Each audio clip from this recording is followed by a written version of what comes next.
In the matter of Candice, age 38, the DNA results confirm that. Now, Franklin is a man who has always believed in luck.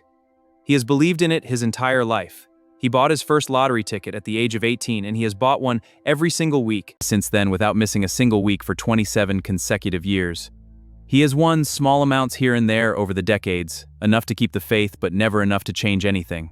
And then 14 months ago, on a completely ordinary Tuesday afternoon, Franklin scratched a ticket at his kitchen table and won $4 million. $4 million on a Tuesday, at his kitchen table. Franklin was generous with his winnings. He paid off his house. He helped his sister. He donated to 3 charities that had meant something to him over the years. He even sent an anonymous gift to the primary school he attended as a child because he had always liked his Year 3 teacher and wanted to do something nice. Franklin felt good about all of it. He felt like a man who had been given something extraordinary and had handled it with grace and decency. What Franklin did not feel prepared for, what nobody could feel prepared for. It was the morning 3 months after winning when he opened his front door and found a letter. And then another letter. And then a third letter. 3 letters, 3 different people. 3 different cities, all of them saying the same thing. I believe you are my father, and I need the DNA to prove it. This is AI Paternity Court. The Paternity Court content, characters, and storylines presented in this video are entirely fictional and generated using artificial intelligence. Any resemblance to real persons living or deceased.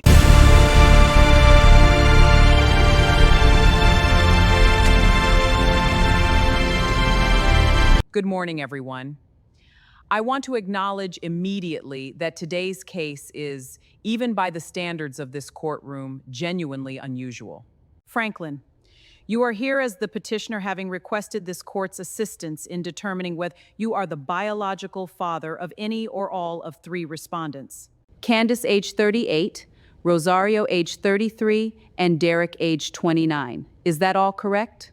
Yes, Your Honor. And I want to say for the record that I am a decent man. I have lived a decent life. I am not here to deny anything that is true. But I am also not going to accept things that are not true simply because 3 people showed up at my door with letters after I won the lottery. I need to know what is actually real here. That is a very reasonable position, Franklin.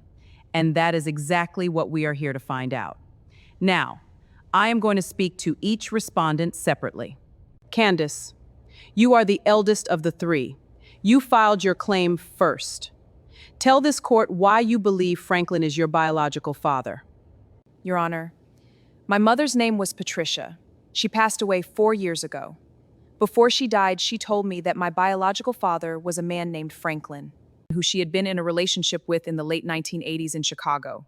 She gave me his full name. She gave me his date of birth. She gave me the name of the neighborhood where he lived. She gave me this photograph. Franklin, is this you?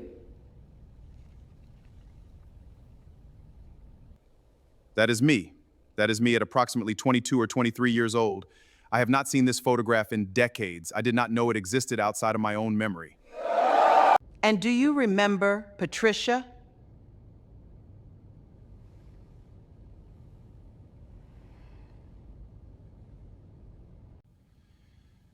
Yes, Your Honor. I remember Patricia. She told me you were a good man. She never said anything bad about you. She just said the timing was wrong and that you both went your separate ways before she knew she was pregnant. She said she tried to find you years later, but you had moved and she could not locate you. She said she always hoped you were well. Patricia she was a good woman. I did not know, I genuinely did not know she was pregnant. If I had known. We will come back to that. Rosario, you are the 2nd respondent. Tell the court your story. Your Honor, my situation is a little different from Candice's. My mother is still alive. Her name is Elena. She is 71 years old and she lives in Miami. When I was growing up, she never talked about my father. Never. Not once. If I asked, she would change the subject or say it was complicated or say I would understand when I was older. I am 33 years old, Your Honor. I am still waiting to understand. When the news of Franklin's lottery win was reported in the regional press 3 months ago, my mother called me out of the blue. She never calls me out of the blue. She called me and she said, Rosario, there is something I have been meaning to tell you for a very long time. And then she told me about Franklin. What did she tell you? She said she met Franklin at a conference in Atlanta in 1992. They spent 3 days together. She said he was kind and funny, and she thought about him for a long time after. She did not have his contact details when she discovered she was pregnant, and she did not know how to find him. She raised me alone. She never told me because she said she did not want me to spend my life looking for someone who might not want to be found. Franklin, Atlanta, 1992, a conference. I attended a sales conference in Atlanta in 1992. Yes. And do you remember a woman named Elena? Yes, I remember Elena.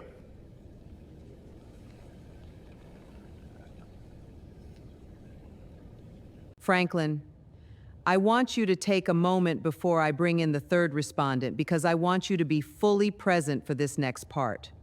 Are you all right? Your Honor, I have been all right through considerably worse than this. Please continue. Very well. Derek, you are the youngest respondent. You are 29 years old. Please tell this court your story. Your Honor, I almost did not come today. I want to say that first. I booked the flight 3 times and canceled it twice. I am here because my grandmother, she is 83 years old. She called me 2 weeks ago and said, Derek, if you do not go and find out the truth, I will never forgive you and I will cut you out of my will. Your Honor, my grandmother has nothing in her will worth fighting over, but I love her very much, so here I am. We are glad your grandmother has such strong opinions, Derek. Please continue. Your Honor, my mother's name is Sandra. She raised me by herself in Houston, Texas. She always told me that my father was a man named Frank who she met at a music festival in New Orleans in 1995. She said he was charming and warm and that they had a wonderful weekend together and then went their separate ways, and she never saw him again. When she found out she was pregnant, she tried to locate him. She spent years looking. She never found him. When Franklin's lottery win was reported, she saw the photograph in the newspaper. Your Honor, she showed me that photograph and said, Derek, that is Frank. Franklin, New Orleans, a music festival, 1995. I went to a music festival in New Orleans in 1995. Yes. And Sandra? And Sandra? Yes. Franklin, I am going to ask you something directly, and I need a direct answer. In the time period spanning approximately 1988 to 1995, to the best of your knowledge, how many relationships or encounters did you have that could have resulted in a pregnancy that you were unaware of? Your Honor, I was young. I traveled a great deal for work. I was not irresponsible in any deliberate sense, but I was not always as careful as I should have been. I genuinely did not know about any of these people being pregnant. I want this court to believe that because it is the truth. I am going to tell you something, Franklin, and I need you to listen carefully.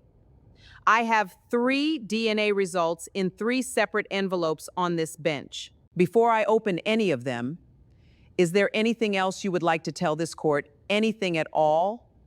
Because now is considerably better than later. Your Honor, there is one more thing, one more name. From 1993, a woman named Beverly in Detroit. I have not thought about Beverly in 30 years, but sitting here right now, I am thinking about her. Franklin, Beverly is not in this courtroom today.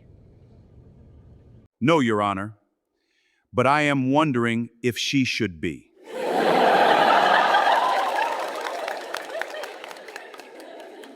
Sir, we are going to deal with the 3 people who are actually present in this courtroom today. Beverly will have to wait her turn. Before I open these envelopes, I want to give each of the 3 respondents an opportunity to speak directly to Franklin. Not about the DNA, not about the lottery, but about what you actually want from today. Candice, you first. Franklin, my mother loved you. I know that sounds strange given the circumstances, but she did. She did not send me here for money. She sent me here for a name, for a face, for the ability to look at someone and see where I came from. My mother is gone and I cannot ask her any more questions, but I can ask you, and I am asking. If those results say what I believe they are going to say, I just want to know you. That is all I want. I want the same thing. I have spent 33 years not knowing. My mother did the best she could and she was wonderful, but there is a space that she could not fill no matter how much she loved me. I am not angry. I would like to know who I look like, whether there are things about me that come from somewhere specific, whether I have brothers or sisters somewhere in the world. Your Honor, my grandmother told me to come here and find out the truth, and that is what I am doing. But honestly, sitting here right now looking at these two women, Candice and Rosario, I keep thinking that whatever those envelopes say, we already have something in common. We all grew up without him. We all found our way here by ourselves, and we all had mothers who loved us enough to raise us alone rather than put us through the complicated truth. That counts for something. That is something we already share, regardless of what the DNA says. That was well said, Derek. That was very well said. Franklin, do you have anything to say before I open these envelopes?